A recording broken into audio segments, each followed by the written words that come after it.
양을 찾는 비유의 말씀입니다. 오늘 말씀은 하나님께서 그 영혼을 너무나 소중하게 여기기 때문에 우리 공동체도 영혼 한 분 한 분을 소중하게 생각을 하고 그분들을 마음으로 함께 돕고 기도해야 된다라는 내용의 말씀입니다. 우리 공동체가 함께 모여서 이 공동체라고 하는 것은 항상 같은 목표를 향해서 가고 또 같은 가치와 같은 신념을 가지고 모인 사람들을 공동체 그렇게 얘기를 합니다. 그렇기 때문에 이 공동체는 어떤 신념을 갖느냐, 어떤 가치를 갖느냐에 따라서 그 성격이 달라지는데 우리는 일단 예수님을 구주로 모시고 사는 사람들이 우리 예수 공동체의 일원들이고 또 우리 공동체의 정체성입니다. 그러니까 예수님이 뭘 생각하고 사셨느냐 이걸 가지고 우리가 공동체의 특징을 또 속성을 결정해야 되는데 늘 이 공동체가 해야 될 일이 뭐냐에 대해서 예수님은 어떤 얘기를 하셨느냐면 영혼을 귀하게 여기고 그 영혼 구함을 위해서 어떤 노력이라도 기울여야 한다라는 것을 우리 예수님은 우리에게 오늘 이 말씀을 통해서도 알려주고 있다라고 하는 겁니다. 그래서 이 공동체가 한마디로 사람을 귀히 여기는 공동체가 되어야 된다라는 것을 얘기하고 계시는데 요즘 세상은 사람을 그렇게 귀하게 여기지 않습니다. 사람은 항상 어떤 존재냐 하면 사람은 이 사람이 이 현대 사회에서 제일 문제가 되는 것은 뭐냐면 인간도 도구 중에 일부다 이렇게 생각을 하는 거죠. 기술로 사회가 근대화되고 농업 사회에서 이 기술 사회로 넘어오면서 현대 사회가 열렸습니다.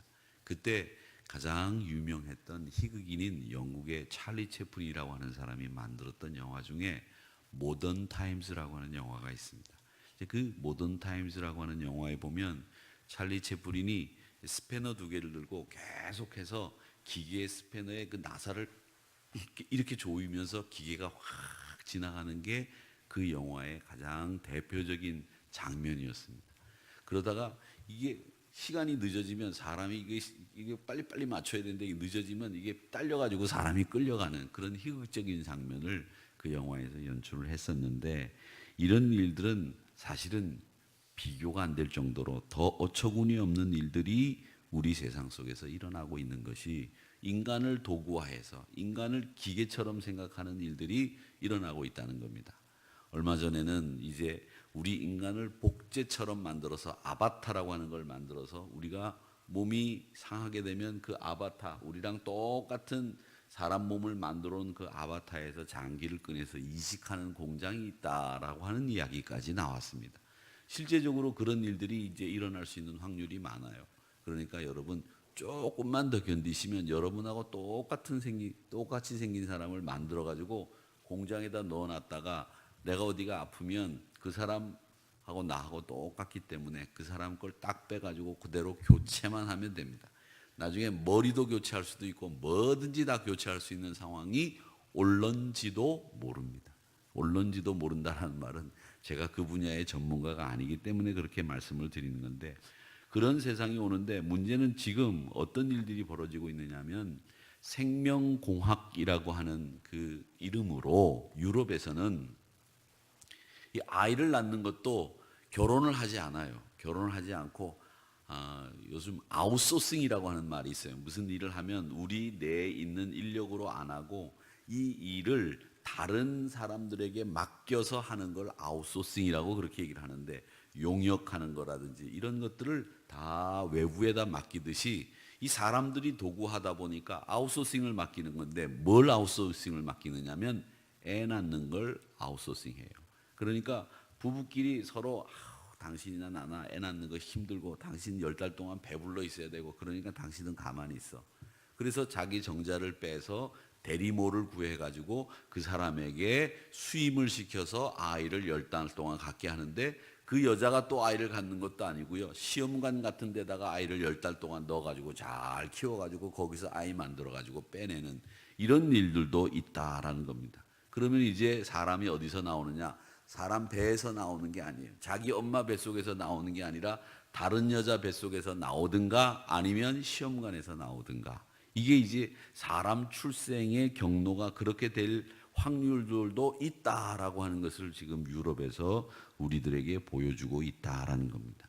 이런 일들이 실제로 일어나고 있기 때문에 유럽에서는 신학계에서 또 교회에서 치열하게 생명윤리가 뭐냐, 하나님이 우리에게 생명을 주신 이유가 뭐냐, 이런 걸 가지고 막 설전을 벌이고 논쟁을 한다고 하는 겁니다.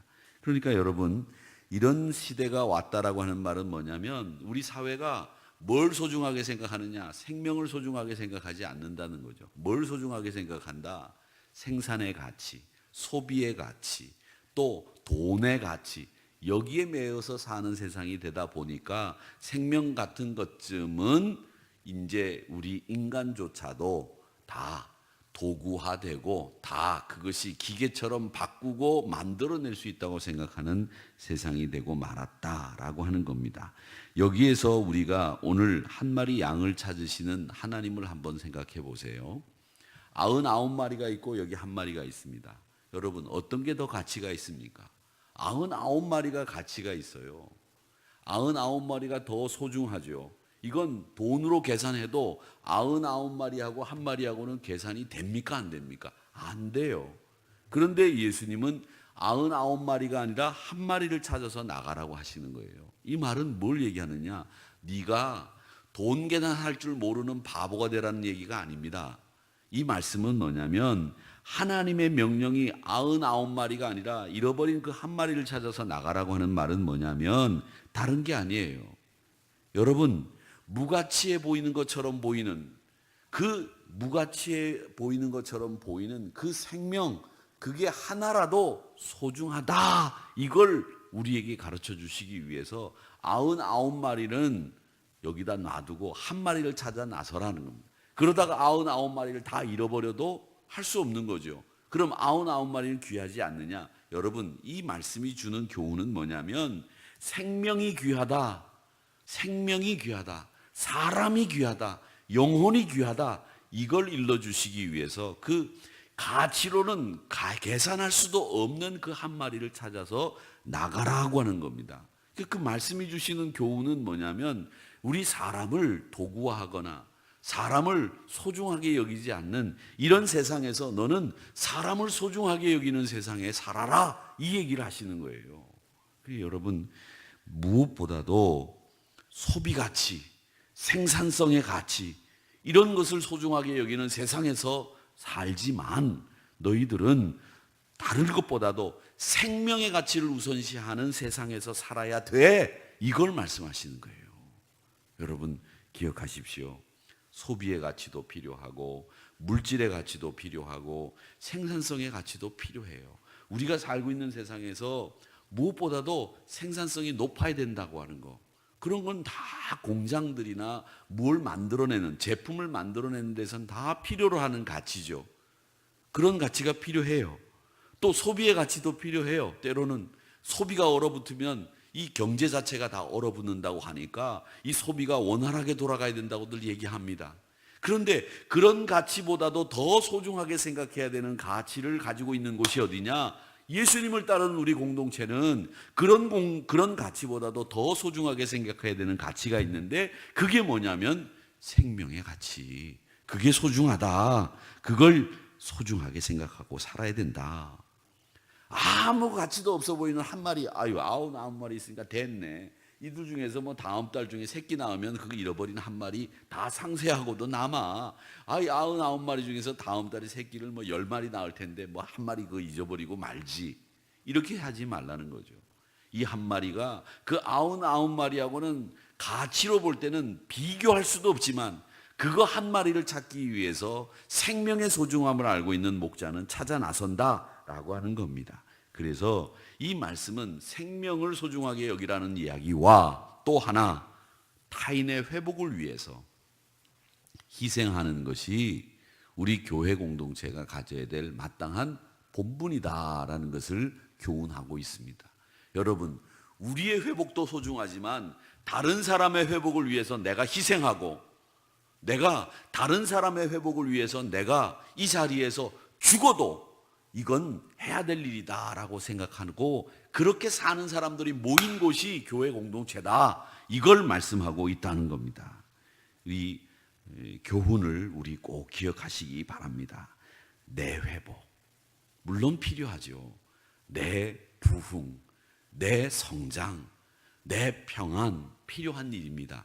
그런데 교회라고 하는 것은 내 평안도 내 부흥도 필요하지만 정말 필요한 게 뭐냐? 다른 사람의 회복을 위해서 네가 희생하는 자리에 갈 수 있어? 그걸 지금 물어보시는 거예요. 그래서 그걸 가지고 우리 믿음의 사람들이 살아야 되고 그걸 가치로 생각하는 것이 이 교회 공동체다라고 하는 것을 여러분 이 말씀을 통해서 배우시기를 바랍니다. 자, 그러면서 또 한 가지 이야기하는 것이 있죠. 한 영혼을 위해서 애쓰는 공동체가 되라, 이렇게 말씀을 하시는데, 형제가 죄를 범하거든 비밀리에 가서 권고를 하는데 듣지 않으면 두세 사람을 더 데리고 가서 권면을 하고 그마저도 안 들으면 교회가 교회 이름으로 권면하라고 말합니다. 이 공동체에서는 죄를 범한 형제를 잃지 않도록 최선의 노력을 다해야 되는데 그 최선의 노력은 항상 권위로 해야 되는데 그 권위는 어디에 바탕을 둔 권위여야 되냐면 사랑을 바탕으로 둔 권위로 해야 된다라고 하는 겁니다. 이 권위가 사랑의 바탕이 없는 권위로 교회가 징계를 하게 되면 그 권위는 권위적이 되는 거고요. 사랑을 바탕으로 권위를 행사하면 그 권위는 진짜 권위가 되는 거예요. 그런데 우리 교회는 진짜 권위가 있어야 되는 겁니다. 목사도 권위가 있어야 되고 장로님들도 권위가 있어야 되고 우리 권사님들도 권위가 있어야 되고 하누리 교회라고 하는 교회가 가지고 있는 권위가 있다고 하는 것을 부정하면 그 교회에서는 권면하고 그렇게 하지 못하도록 만들어야 된다고 하는 겁니다. 제가 여러분들에게 말씀드리는 것은 뭐냐? 교회가 공동으로 훈계하면 들어야 된다라고 하는 겁니다. 교회의 훈계를 무시하면 안 된다는 겁니다. 오늘 말씀에 보면 교회가 공동으로 훈계하는 것을 무시하거나 받지 않으면 이방인으로 세리로 여겨도 무방하다. 즉 교회 공동체 일원이 아니다라고 하는 이야기를 하고 있는 겁니다. 그래서 교회가 합의해서 교회 공식적인 명령을 듣지 않을 경우에는 기도와 분리할 수는 없지만 기도로 그들을 위해서 사랑으로 권위해야 되지만 듣지 않으면 교회 권위로 이방인으로 세리로 여겨라. 이게 오늘 말씀의 내용입니다. 즉 이 말은 뭐냐면 다 함께 우리에게 주시는 교훈은 뭐냐? 사람이 많은 세상, 사람 귀하게 여기는 마음 잃어버리기 쉬우니 너희들 사람 잃어버리지 않도록 유의해라.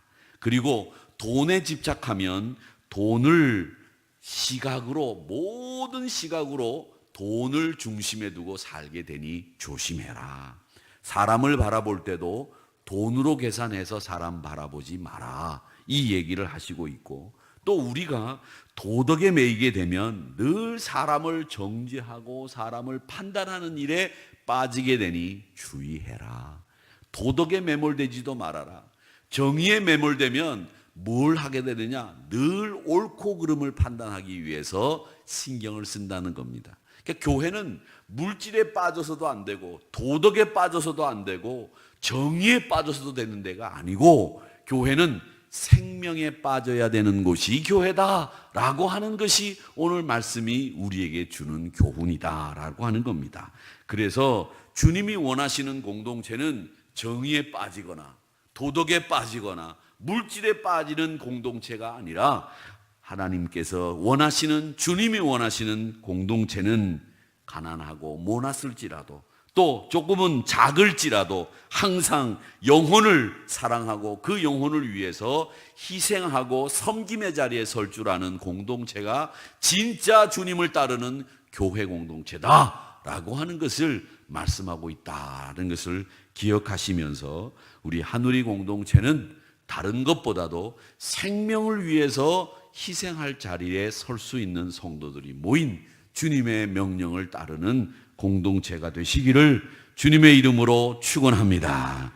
기도하겠습니다.